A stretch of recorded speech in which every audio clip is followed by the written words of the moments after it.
किती छान खमंग खुसखुशीत चविष्ट प्रवासात 8 दिवस टिकणाऱ्या आणि टेस्टी अशा लागणाऱ्या. बरं, लोणच्यासोबत सुद्धा खाता येतील किंवा नुसती सुद्धा खाता येईल, चहासोबतही खाता येईल अशी छान तिखट मिठाची पुरी जी आषाढात खास करून केली जाते अशी.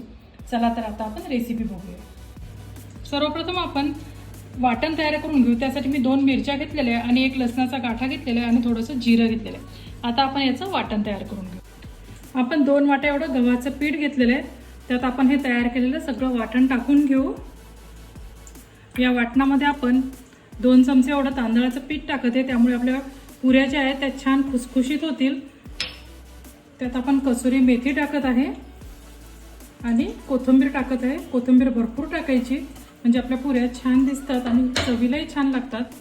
चवीनुसार आपण यात तीळ ॲड करायचे. थोडंसं मीठ टाकून घेऊ. थोडीशी हळद टाकायची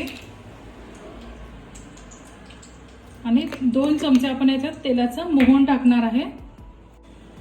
2 चमचे आपण गरम तेलाचं याच्यात मोहन टाकलं की त्यामुळे आपल्या पुऱ्या छान खमंग खुसखुशीत होतील. हे छान मिक्स करून घेऊ. थोडं थोडं पाणी टाकून आपण याचं घट्ट पीठ मळून घ्यायचं आहे. म्हणजे पुऱ्यांसाठी आपल्याला जास्त पातळ पीठ करायचं नाही, थोडं घट्ट ठेवायचं आहे. हे पीठ आता असं आपण 5 मिनटं झाकून ठेवू. 5 मिनटं झालेत. आपलं पीठ छान मुरलं आहे. त्यातनं आपण एक गोळा घ्यायचा आणि याची छान पोळी लाटून घेऊ.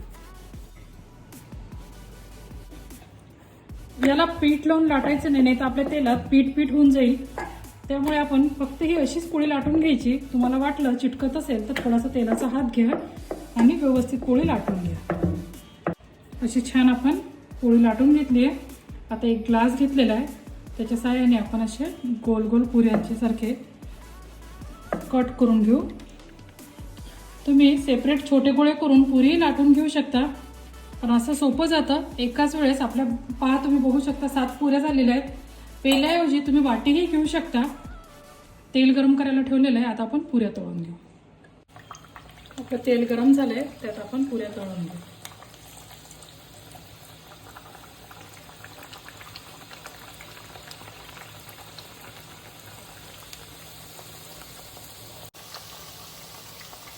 हे बघू शकता आपल्या पुऱ्या किती छान होत आहेत. आता आपण हे पलटून घ्यायच्या आणि दोन्ही साईडने आपण पुऱ्या छान कुरकुरीत होईपर्यंत तळून घेऊ.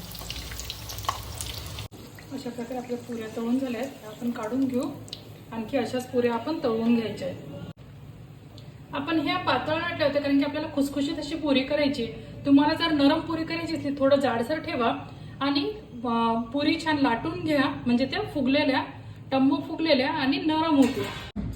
आज आपल्या रेसिपीमध्ये आपण छान आषाढ स्पेशल तिखट मिठाच्या पुऱ्या केलेल्या आहेत, ज्या प्रवासासाठी उत्तम आहेत आणि छान खमंग खुसखुशीत झालेल्या आहेत. या तुम्ही नक्की ट्राय करा आणि आपल्या मेघाज मराठी रेसिपी चॅनलला जास्तीत जास्त लाईक करा, शेअर करा, सबस्क्राईब करा. थँक्यू.